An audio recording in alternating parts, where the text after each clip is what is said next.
তাড়াতাড়ি চলো বাবা, স্কুল বাস আসার সময় হয়ে গেছে। আচ্ছা, টিফিন পুরো শেষ করবে, ঠিক আছে?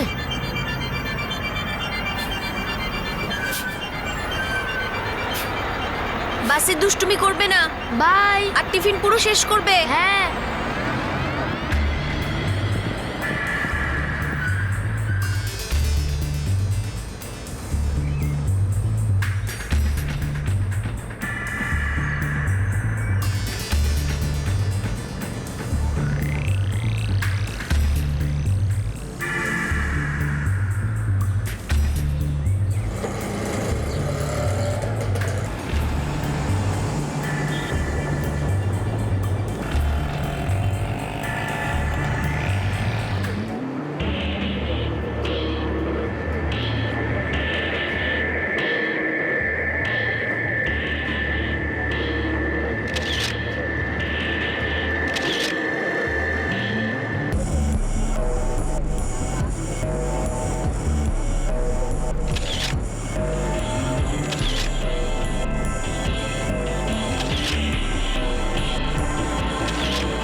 বিনোদ, হতে পারে আরাধনা এই লোকটাকে শুধুই চিনত, কিংবা ওর দূর সম্পর্কের আত্মীয় তো হতে পারে।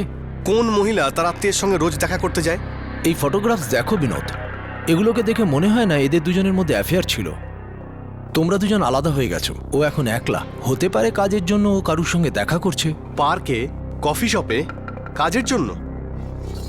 দেখো বিনোদ, সোজা কথা বলছি, বিনা কারণে কোনো প্রমাণ ছাড়া তুমি ওর থেকে ডিভোর্স চাইতে পারো না। এই ফটোগ্রাফসের বেসিসে এই কেসটা স্ট্যান্ড করবে না। তোমার কাছে কি এমন কোনো ফটোগ্রাফস আছে যাতে দুজন কম্প্রোমাইজিং পজিশনে আছে? একজন স্বামী যে কোনো মূল্যে স্ত্রীর থেকে বিচ্ছেদ চান, আর একজন স্ত্রী যে তাকে মুক্তি দিতে রাজি নয়। সেই স্বামী বিনোদ ওসওয়াল এখন তার স্ত্রী আরাধনার থেকে মুক্তি পাওয়ার জন্য তার বিরুদ্ধে অ্যাফেয়ারের একটা জোরালো প্রমাণ চায়, যেটা হয়তো হয়েছিল। শুরু হয় গোয়েন্দাগিরির খেলা, কিন্তু এমন কি পরিস্থিতি ছিল যার জন্য স্বামী স্ত্রীর মধ্যে এত তিক্ততা এসে গিয়েছিল?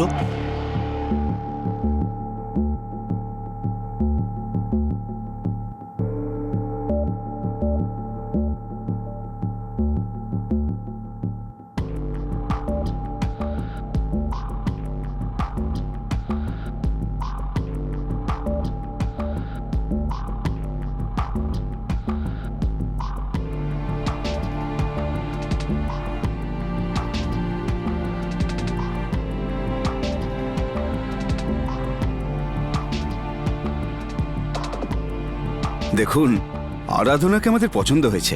যদি আপনারাও এতে রাজি থাকেন তাহলে আমরা চাইবো ওদের আশীর্বাদ তাড়াতাড়ি হয়ে যাক, যাতে আমরা বিয়ের প্রস্তুতি শুরু করতে পারি। আগে এতে আমাদের সম্পূর্ণ সম্মতি আছে। আমি পুরোহিত মশাইয়ের সঙ্গে দেখা করে একটা ভালো দিন ঠিক করছি।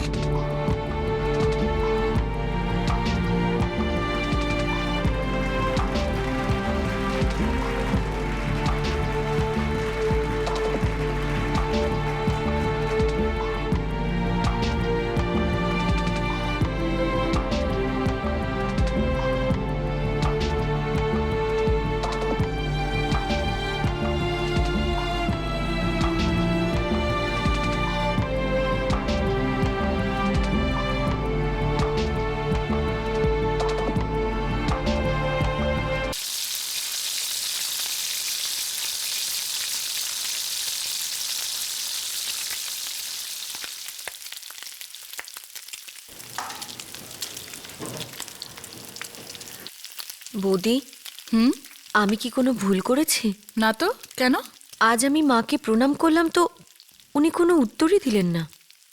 উনি কি আমার ওপর কোনোভাবে রেগে আছেন?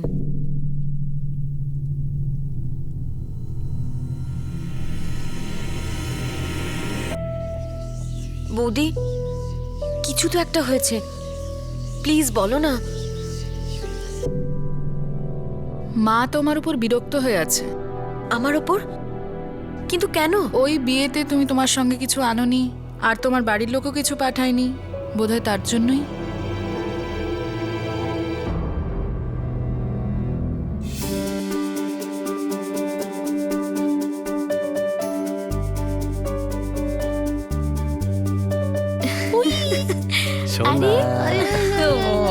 কি মিষ্টি। বিনোদ, হ্যাঁ, মা আসেননি? ওনার শরীরটা ভালো নেই।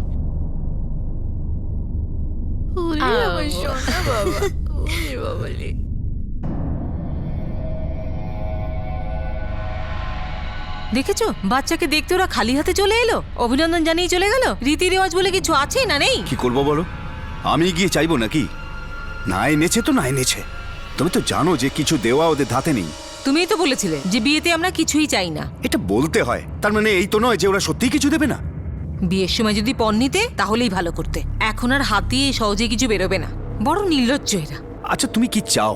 ওদেরকে বলো, রীতি রেওয়াজ বলেও তো একটা ব্যাপার আছে নাকি? খুব ভালো হয় তুমি যদি কথাগুলো বলো।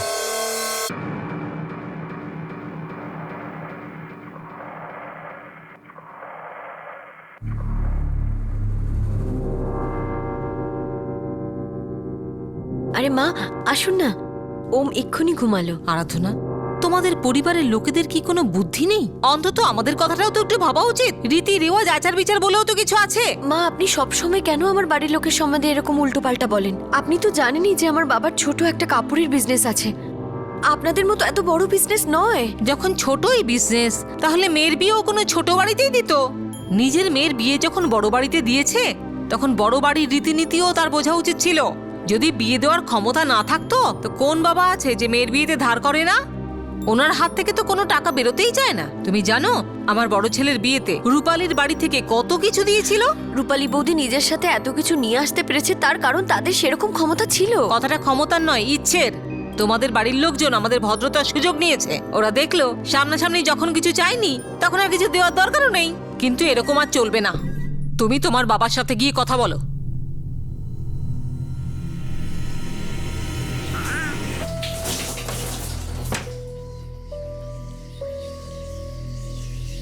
কি হলো? সব ঠিক আছে? আরে কিছু তো বলবে নাকি?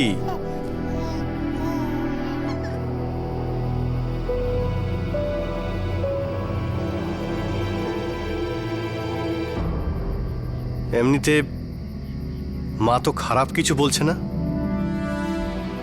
দাদার বিয়েতে রূপালী বৌদির বাড়ির লোকেরা অনেক কিছু দিয়েছে, সেখানে তোমার বাড়ির লোকেরা কিছুই দেয়নি। এই কথাটা একদমই ঠিক।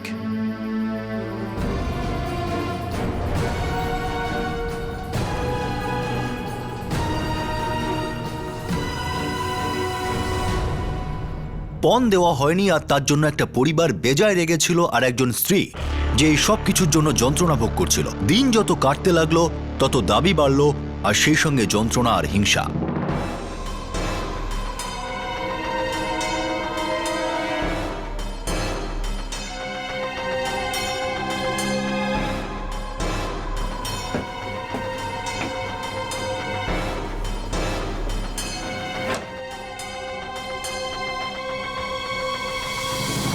বিনোদ বাবা, তোমার সাথে আমার কিছু জরুরি কথা আছে। হ্যাঁ বাবা, আমি একটু আসছি। দেখো বাবা, আমি জানি যে ইদানিং খুব সমস্যায় আছো। তুমি ভাবো সমস্ত বিয়েতেই একটা রীতিনীতি থাকে, যেটা তোমার বিয়ের ক্ষেত্রে হয়নি। পাওনা গন্ডার ব্যাপারটা সমস্ত বিয়েতেই থাকে। তুমিই বলো, তোমার মা যে রাগ করছে সেটা খুবই অন্যায়। আমি জানি বাবা। আর আরাধনা, ও নিজের জেদেই থেকে গেল। একবার যদি মা বাবার সাথে কথা বলতো তাহলে কি খুব অন্যায় হয়ে যেত? তুমি তোমার বাবার সঙ্গে অবশ্যই কথা বলবে, বুঝেছো? করব না। করবি না? আরো মার খাবি তাহলে।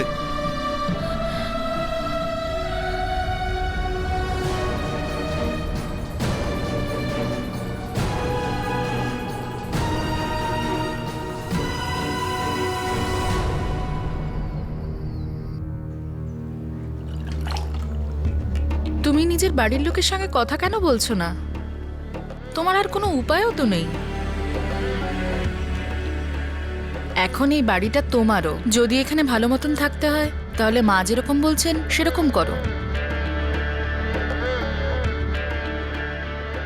আরাধনা, বাবার সঙ্গে একবার কথা তো বলে দেখতে পারো।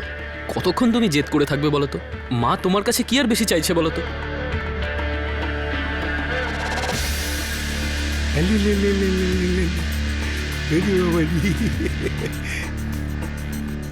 দিদি, তোমার বিয়ে হয়েছে 4 বছর হলো।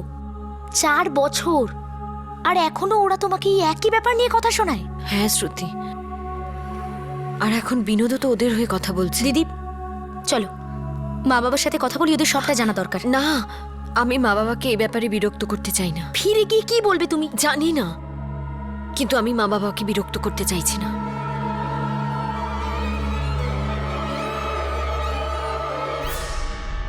কি মুখে তুমি ফিরে এলে?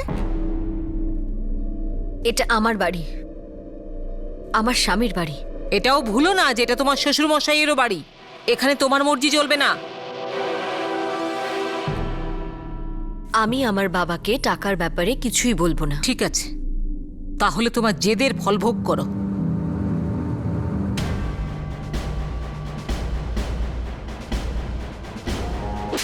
কেন তুই তোর বাবার সঙ্গে কথা বলতে পারবি না? তোমাকে তোমার বাবা মার সাথে কথা বলতেই হবে। আমার বাবা মাও তো পণ দিয়েছিল, এতে অসুবিধা কোথায়? বাবার কাছ থেকে টাকা তোমাকে নিয়ে আসতেই হবে। বিশ্বাসই হয় না যে এটা জামাইবাবু কি করে করতে পারলো। আমি তোমাদের এসব কখনোই বলতে চাইছিলাম না, কিন্তু এখন আর সহ্য করতে পারছি না। কিন্তু মা, ওটা এখন তোর পরিবার। একটা মেয়ের কর্তব্যই হলো তার পরিবারকে একসাথে জুড়ে রাখা।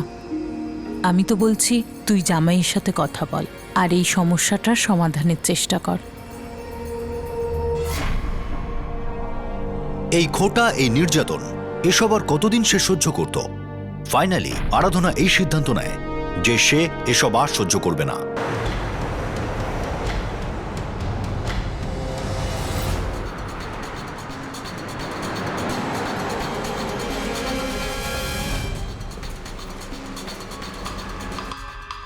প্রথমে তো ওরা শুধু খোঁটা দিত, কিন্তু পরে অত্যাচার আরো বেড়ে যায় আর মারধর পর্যন্ত শুরু করে। আপনার স্বামী বিনোদ, ও আপনার সাথে ছিল না? আমার শাশুড়ি ওনাকেও এটাই বুঝিয়ে দিয়েছে যে উনি যা করছে ঠিকই করছে। আর এখন বিনোদও এটা মনে করে যে পণ চাওয়াটা কোনো ভুল কাজ নয়। ও আমাকে মারধর করে আর বলে যে বাড়ি থেকে টাকা নিয়ে আসো। ওনার সাথে সাথে ওনার বড় ভাইও একই কথা বলে। বৌদি রূপালী ওসপাল আর বাবা নারায়ণ ওসপাল, এরা সবাই মিলে আমার জীবন অতিষ্ঠ করে দিয়েছে।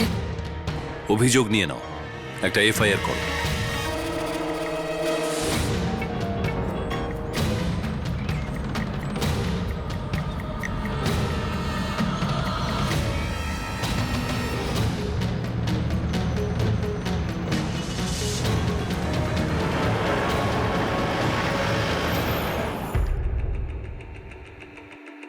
স্যারও মিথ্যে কথা বলছে। আমরা ওকে পণের জন্য কোনোদিন চাপ দিইনি। স্যার, আমরা খুবই ভদ্রলোক। কাপড়ের মার্কেটে আমাদের সবাই চেনে।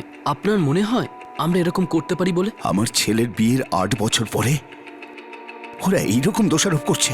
পরিষ্কার বোঝা যাচ্ছে পুরো পরিবারটাই মিথ্যে। কোনো মহিলা তার নিজের পরিবার ছেড়ে কারো বিরুদ্ধেই এরকম অভিযোগ করবে না, তাও বিয়ের 8 বছর পর। বিষয়টা সহ্যের সীমা অতিক্রম করে গেছে, আর সেই কারণে তিনি এখানে এসেছিলেন। কিন্তু আমরা কখনো ওকে মারিনি। আর পণ, সেই ব্যাপারে কখনো কোনো কথা হয়নি? ওই মা কখনো কখনো। এতটুকুই যথেষ্ট, ধন্যবাদ। মানে 2-1বার আমি ওকে এই কথা বলেছি, আমি শুধু বলেইছি, ওকে কখনো জোরও করিনি বা গায়েও হাত তুলিনি। 8 বছর পর্যন্ত আপনি শুধু ভালোবাসছিলেন? হ্যাঁ, ওই কথায় কথায় বলেছিলাম যে আমার বড় বউয়ের বাড়ি থেকে অনেক কিছু দিয়েছিল, আর কিছু না। আপনি কি এটা বুঝতে পারছেন? আপনার এইভাবে ওর সঙ্গে পণের ব্যাপারে কথা বলা সেকশন 498A অনুযায়ী পণের বিরুদ্ধে দোষী মানা হয়। কিন্তু আমরা তো কখনো পণ চাইনি। এটা কিভাবে বলছেন? বারে বারে জিজ্ঞাসা করা, সমস্ত পরিবারের একই কথা বারবার বলা, কি এটা বিরক্ত করা নয়? ও আমাদের বাড়ির বউ, তাহলে ওর আর ওর পরিবারের লোকেদের আমাদের বাড়ির রীতিও তো মানা উচিত। তার মানে আপনি পণ চেয়েছিলেন? হ্যাঁ। আরাধনা, তোর শ্বশুর শাশুড়িকে জেলে পাঠিয়ে তোর সমস্যার সমাধান হয়ে যাবে। মা, আমি ওই বাড়িতে আর কখনোই ফিরে যাব না। কিন্তু মা, আমার সঙ্গে পরামর্শ করবি তো? খুব তাড়াহুড়ো করে ফেলেছিস। দেখ মা, এটা নিজের ঘরের ব্যাপার, এটা ঘরে থাকাই ভালো। বাবা, আমার কাছে আর কোনো উপায় ছিল না। তুমি জানো না যে আমি ওখানে কিরকম জীবন কাটিয়েছি, রোজ দিন খোটা, মারপিট। আমি অনেক ভেবে চিন্তে সিদ্ধান্ত নিয়েছি বাবা, আর আমার মনে হয় না যে আমি কোনো ভুল কাজ করেছি। আমি কোনোভাবে ওই বাড়িতে ফেরত যাব না, আর না ওদের কোনো অত্যাচার সহ্য করব। ওদেরও বোঝা উচিত এইভাবে অত্যাচার করলে কি হতে পারে।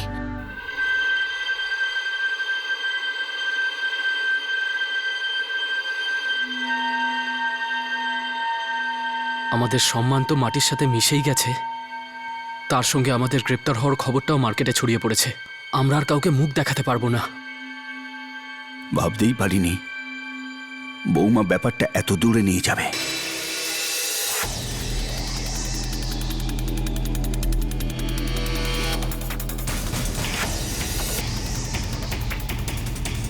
আমি জামিনের অ্যাপিল করে দিয়েছি, কালকে আপনারা বেল পেয়ে যাবেন।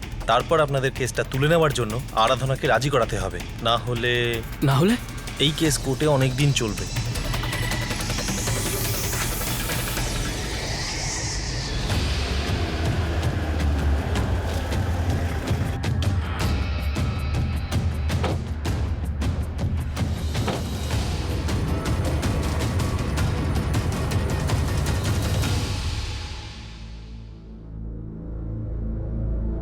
আমাকে যে কোনো উপায়ে ওকে ভুলিয়ে ভালিয়ে এই কেসটা তুলে নিতে রাজি করাতে হবে। ওর স্পর্ধা দেখো, এখন আমরা ওর সামনে কি মাথা নিচু করব? আরে মা, মাথাটা একটু ঠান্ডা করো। সবে আমরা জরিমানা দিয়ে ছাড়া পেয়েছি, কেস এখনো বাকি। 498 এর কেস। সবার প্রথমে তো আমাদের এই পনের কেসটা থেকে আগে মুক্তি পেতে হবে। ওর সঙ্গে কি করতে হবে সেটা আমরা পরে দেখব। আমি ওর সঙ্গে কোনো কথা বলবো না, কোনো সম্পর্ক রাখবো না ওর সাথে। ডাইভোর্স দিয়ে দেবো। এটা তুই কি বলছিস বিনোদ? ঠিকই বলছি দাদা, অনেক হয়েছে। নিজের সীমা ছাড়িয়ে গেছে ওই মহিলা। এখন থেকে এই পরিবারে আর ওর কোনো জায়গা নেই।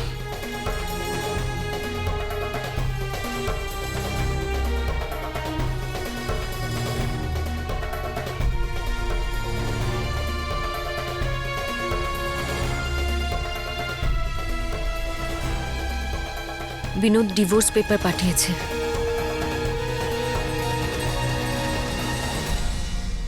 আরাধনা মা, আমি তো বলছি তুই মেনে নে সব, এখনো সবকিছু ঠিক হতে পারে। না মা, ওই বাড়িতে কখনোই কোনো কিছু ঠিক হবে না। আমি না ওখানে ফেরত যাব, আর না ওকে ডিভোর্স দেব। এত সহজে ওদের ছেড়ে দেওয়া উচিত হবে না।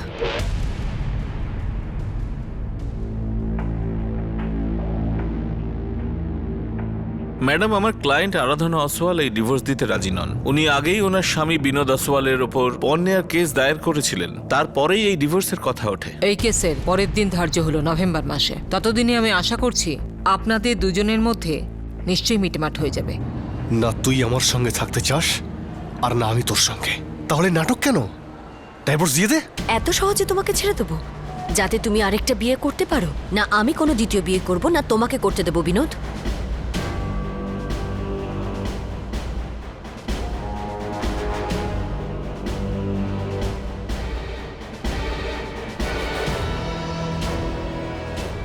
বিবাহ বহির্ভূত সম্পর্ক প্রমাণ করতে হবে, তারপরে তুমি ডিভোর্স পাবে।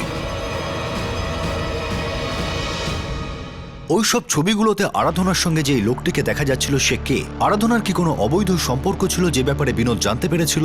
এই সম্পর্কটা কি আরাধনা আর বিনোদ যখন একসঙ্গে থাকতো তখন থেকে শুরু হয়েছিল, নাকি দুজন আলাদা হয়ে যাওয়ার পর আরাধনার জীবনে এই নতুন লোকটি এসেছিল? এটা বেশ অদ্ভুত বিষয় ছিল যে ডিভোর্সের নোটিশ পাওয়ার 1 মাস পরেই আরাধনার জীবনে তার ভালোবাসা ফিরে এসেছিল। মা, আমরা কবে বাড়ি যাব? কবে বাবার সঙ্গে দেখা হবে? জানি না ওম, একটু সময় লাগবে। বা হয়তো আমরা কখনোই আর ওখানে ফেরত গেলাম না, কিন্তু আমি তো আছি, তোমার মা বাবা দুটোই।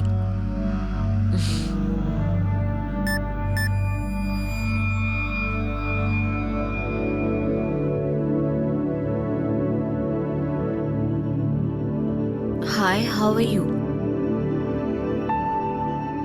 বাই মা। Bye by.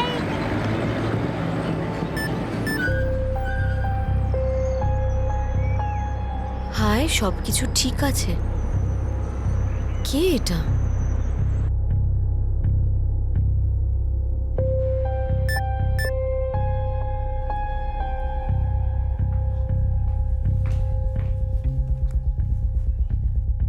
Hope things are all right. Sorry, আমি আপনাকে চিনি না। আমার মোবাইলে আপনার নাম্বার স্টোরড নেই।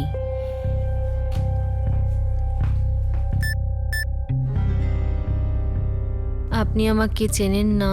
আমার নাম কপিল। আপনার সাথে শুধু বন্ধুত্ব করতে চাই।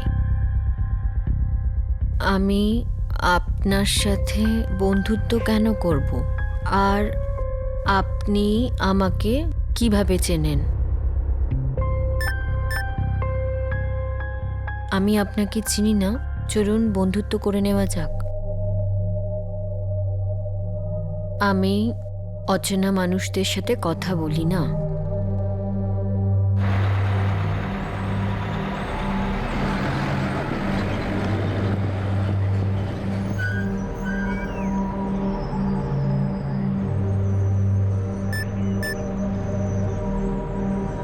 High, Kapil here. আমরা তো আর অচেনা নই এখন। How are you this morning? আমি আপনার মেসেজের রিপ্লাই দিয়েছি, তার মানে এই নয় যে আমি আপনার সাথে কথা বলতে চাই। ওকে, বুঝেছি। আপনার নাম জানতে পারি কি? কেন? আমি তো আপনাকে নাম বলেছি আমার, আপনিও বলে দিন, তাহলে আর অচেনা থাকবো না। হার্ড লাক।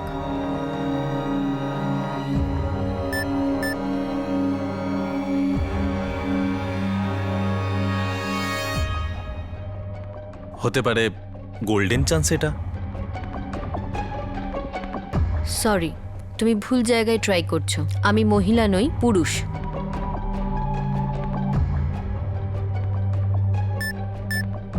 আমি 100% নিশ্চিত আপনি কোনো পুরুষ নন।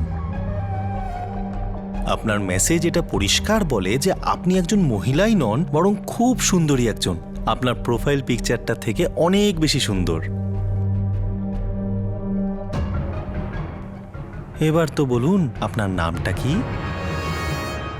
আরাধনা। Let's meet. কেন? অন্তত এইটুকু তো জানা যাক আমাদের দেখতে কেমন। Sorry, I am not interested. Interest নেই তো কি হয়েছে? একবার দেখা তো করাই যেতে পারে। আফটার অল আমরা বন্ধু। তুমি চাইছোটা কি? জানি না, সেটা না হয় দেখা করার পরেই ভাববো। কালকে হ্যাংআউটে এমজি রোডের কাছে। আমি জানি আপনি আসবেন। 2:30টার সময় কিন্তু আমি অপেক্ষা করব। Hard luck. Remember what I said? Chance, golden চান্সও হতে পারে এটা।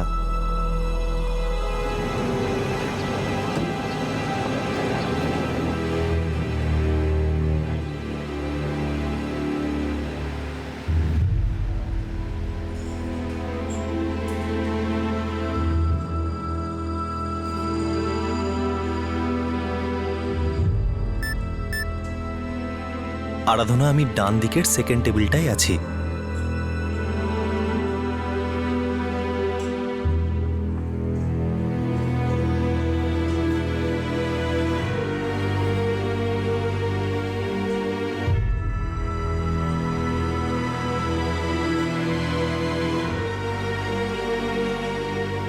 আপনি নাম্বার কি করে পেলেন? বন্ধুত্ব করার ছিল, তাই খুঁজে নিলাম। যাই হোক, আপনি কি করেন? আমি একজন রাইটার। কি লেখালেখি করেন? ফিকশন, উপন্যাস।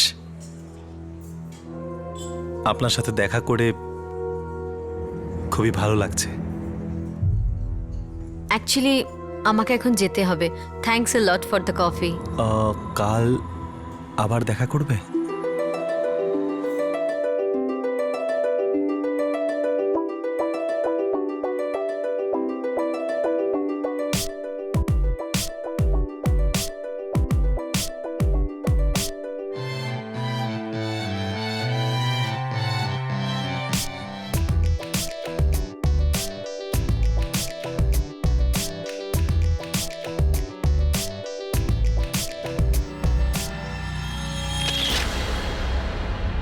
দুজনের মধ্যে কেউই জানতো না যে কেউ ওদের পিছু করছে আর ওদের কাছাকাছি আসা সমস্ত ছবি তুলছে। আরাধনার স্বামী বিনোদ সেই জোরালো প্রমাণের অপেক্ষা করছিল যেটা ওকে যত তাড়াতাড়ি সম্ভব ডিভোর্স পাইয়ে দিতে পারে, কিন্তু অন্যদিকে আরাধনাও নিজের সিদ্ধান্ত পরিবর্তন করার কথা ভাবছিল। এমন কিছু আছে যা তোমাকে এখনো বলা হয়নি। এখন তুমি যাই বলো না কেন, এই প্রেম কমার নয়। এমন কোনো সত্যি নেই যেটা তোমাকে আমার থেকে দূরে করতে পারে। এমন কিছুই নেই যেটা আমাকে তোমায় বিয়ে করতে আটকায়। বলো আরাধনা, কিচ্ছু যায় আসবে না। কপিল, আমার একটা 8 বছরের বাচ্চা আছে। আমার স্বামী আমাকে ডিভোর্স দিতে চাইছে। আমি চাইছিলাম যে তোমাকে সব সত্যিটা বলে দিই, যাতে কালকে তোমার এটা না মনে হয় আমি তোমাকে চিট করেছি। আমিও তোমার মতো একজন বিবাহিত। এর আগে তোমাকে এই কথা বলিনি কারণ আমি ভয় পাচ্ছিলাম। আমি আমার স্ত্রীর থেকে আলাদা হয়ে গেছি। আমারও একটা মেয়ে আছে, ও লখনৌতে থাকে। আমিও আমার স্ত্রীর থেকে ডিভোর্স নিতে চলেছি। আমরা দুজন একই নৌকার যাত্রী। আমরা দুজন মিলে এই সমস্ত সমস্যা সমাধান করে নেব।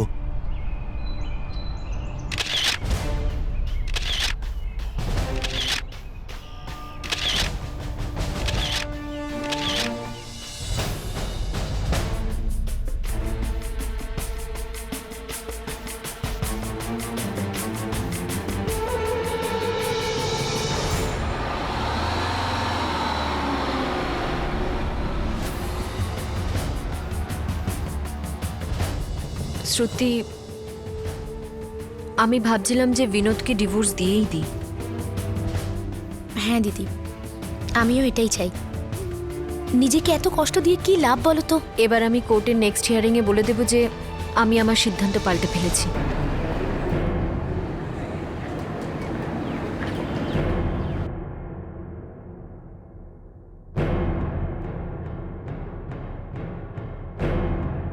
মিস্টার বিনোদ ওসওয়াল, আপনি কি এখনো আপনার স্ত্রীকে ডিভোর্স দিতে চান? আগে হ্যাঁ ম্যাডাম। কি আপনাদের দুজনের মধ্যে কি এখনো কোনো বোঝাপড়া হয়েছে? ম্যাডাম, আমার client Mr Binod Oswal Mrs Aradhana ওসওয়ালের বিরুদ্ধে বিবাহ বহির্ভূত সম্পর্কের কেস ফাইল করছেন। এই বিষয়ে আর কোনো কথাবার্তায় না গিয়ে আমার ক্লায়েন্ট তার স্ত্রীর কাছ থেকে তাড়াতাড়ি ডিভোর্স চাইছেন। মিস্টার বিনোদ ওসওয়াল, আপনি আপনার স্ত্রীর ওপর এক্সট্রা ম্যারিটাল রিলেশনশিপ মানে আপনি ওনাকে দুশ্চরিত্রা বলে অভিযোগ করছেন। আমাদের কাছে প্রমাণ আছে ম্যাডাম।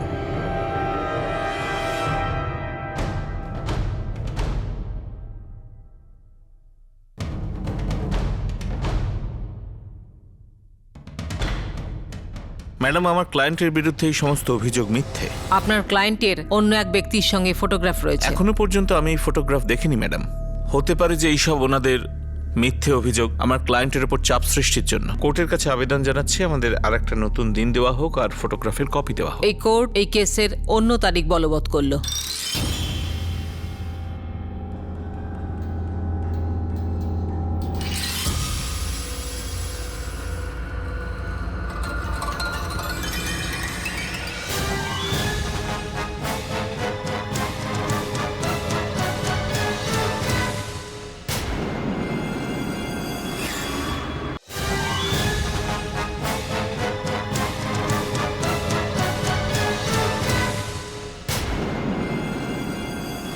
আপনি এই ব্যাপারে আমাকে আগে কিছু বলেননি কেন? এই সব কিছু ডিভোর্স পিটিশন ফাইল হবার অনেক পরে হয়েছে। এমনকি আজ তো আমি এই ভেবে এসেছিলাম বিনোদকে আমি ডিভোর্সের জন্য হ্যাঁ করে দেব, যাতে আমিও আমার জীবনে আগে এগোতে পারি। বিনোদ কি জানে যে আপনার সঙ্গে কারোর অ্যাফেয়ার আছে? এই মানুষটি কে? আর বিনোদ এই ব্যাপারে জানলো কি করে?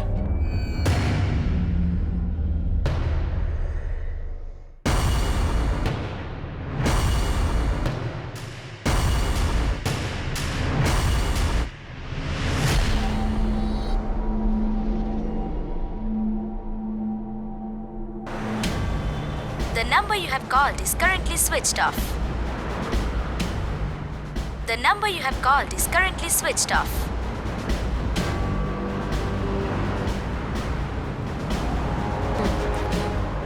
দাদা, এমজি রোড পুলিশ স্টেশন চলুন। এখন আমি বুঝতে পারছি এই সব কিছু আমাকে ফাঁসানোর জন্য করা হয়েছে। আমি অবাক হয়ে যাচ্ছি ও আমার নাম্বারটা কোত্থেকে পেল।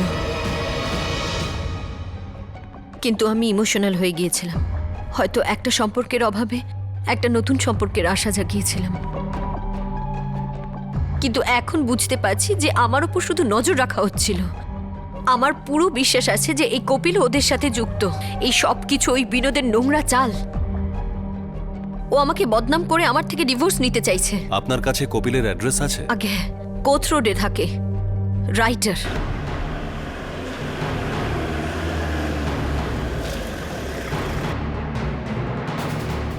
এই ফ্ল্যাটটা আমরা কপিল যাদবকে ভাড়াই দিয়েছিলাম, কিন্তু 2 সপ্তাহ আগেও চলে গেছে। কিছু জানেন কোথায় গেছে? আগে না, কিছু বলে যায়নি। ও কি রাইটার ছিল? হ্যাঁ, ও তো তাই বলেছিল।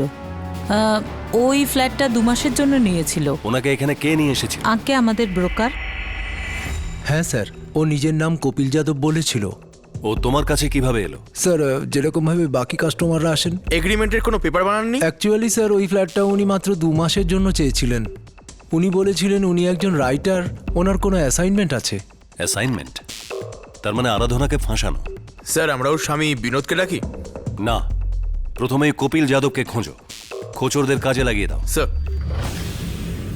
The number you have called is currently switched off. The number you have called is currently switched off. Please try again later. Thank you.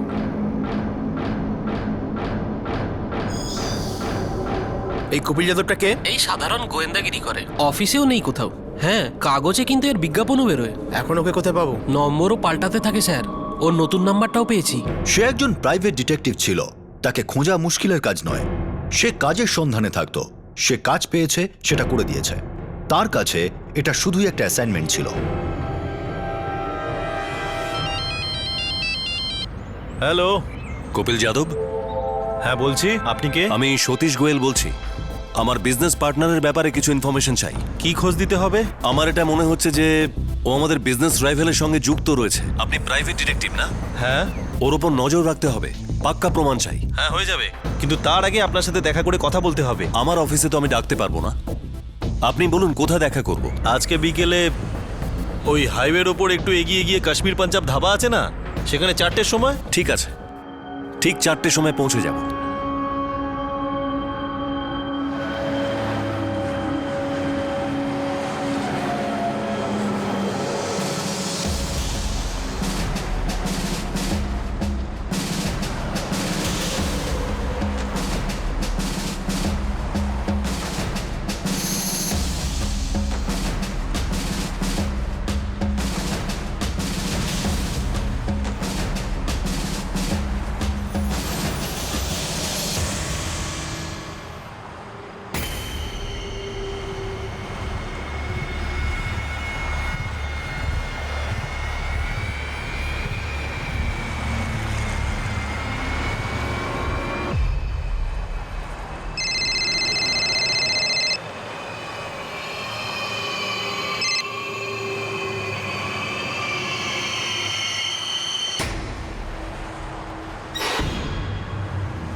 High, Kapil Yadav. Inspector Subhash কারে। তাহলে তুই আরাধনাকে ফাঁসানোর কাজটা করেছিস?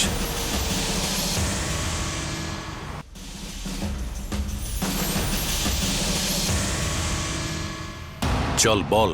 স্যার, আমি একজন প্রাইভেট ডিটেকটিভ। আমি আমার কাজই করছিলাম। যেটা করেছিস ওটা কাজ না কাণ্ড? স্যার, আমাকে বিনোদ ওসওয়াল এই কাজটা করার জন্য টাকা দিয়েছিল।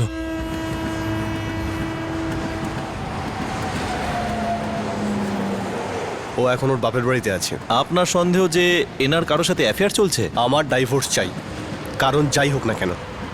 আর আমি কারণ খুঁজেই ছাড়বো, কারণ এই আমাকে ডাইভোর্স দিতে রাজিই নয়।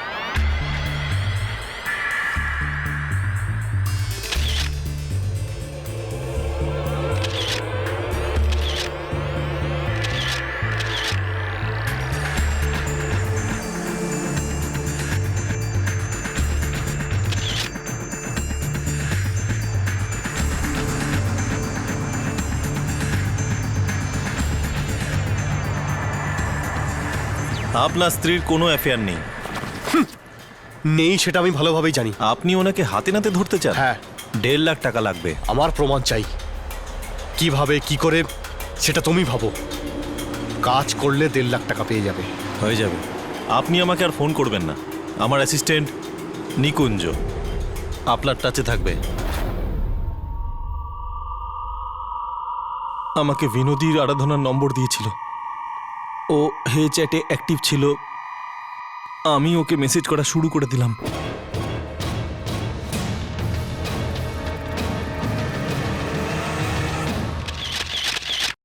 এখানে তুই আরাধনাকে ফাঁসাচ্ছিস আর ওদিকে তোর অ্যাসিস্ট্যান্ট নিকুঞ্জ তোদের দুজনের ফটোগ্রাফ নিচ্ছিল।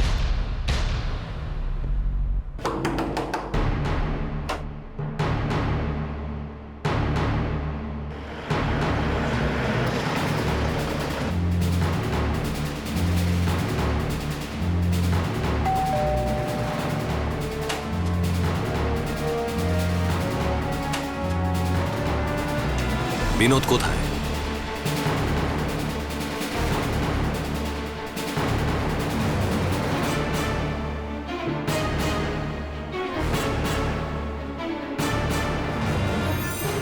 বিনোদ কোথায়? স্যার ও একটা জরুরি কাজে শহরের বাইরে গেছে। কোথায় বলে গেছে নিশ্চয়ই? ও ভোপালে গেছে। ওর ফোন বন্ধ কেন? বলতে পারবো না, হয়তো নেটওয়ার্কের বাইরে আছে। তোমরা দুজন সাদা পোশাকে এখানে নজর রাখো, বাড়ির লোকেরা জানে ও কোথায় গেছে।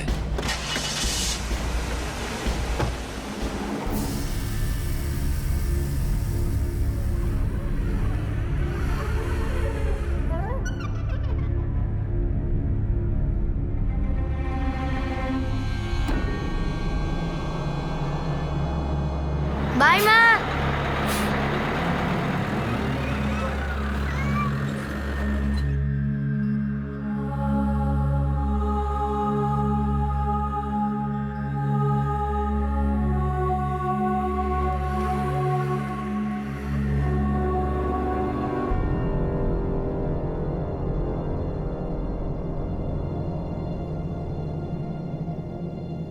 প্রাইভেট ডিটেকটিভ কপিল যাদব আর তার অ্যাসিস্ট্যান্ট নিকুঞ্জ এখন পুলিশ হেফাজতে আছে। বিনোদ ওসওয়াল এখনো পর্যন্ত ফেরার আর পুলিশ তার সন্ধানে রয়েছে। ছবিগুলো দেখে আরাধনা গভীর মানসিক আঘাত পেয়েছিল। তার সাথে যা যা ঘটেছিল সেটা এখনো সে ভুলতে পারছে না। একটা অদ্ভুতভাবে শুরু হওয়া একটা সম্পর্ক আসলে তার স্বামীর সাজানো একটা জঘন্য ষড়যন্ত্র ছিল। বিনোদ আর তার পরিবারের বিরুদ্ধে পণ প্রথার জন্য অত্যাচারের কেস এখনো পর্যন্ত কোর্টে চলছে। কত প্রত্যাশা থাকে, কত উৎসাহ থাকে যখন আমরা কোনো সম্পর্কের দিকে এগিয়ে যাই, বিবাহ বন্ধনে আবদ্ধ হই। যখন দুজন মানুষের সম্পর্কে তিক্ততা চলে আসে তখন কি তার শেষ এত দুঃখজনক, এত খারাপ হওয়া কি দরকার আছে? আলাদা হয়ে যাওয়া কখনো সুখকর হতে পারে না, কিন্তু আলাদা হয়ে যাওয়ার নামে কি অপরাধমূলক ষড়যন্ত্র করে একে অপরকে সারা জীবনের জন্য এইভাবে ভেঙে ফেলার দরকার আছে কি? আপনাদের সাথে আবার দেখা হবে ক্রাইম পেট্রোল দাস্তাকে আরো একটা নতুন কেস নিয়ে। ততক্ষণ নিজের খেয়াল রাখবেন, সুরক্ষিত থাকবেন আর সবচেয়ে জরুরি সতর্ক থেকে একজন ভালো নাগরিকের দায়িত্ব পালন করবেন। জয় হিন্দ।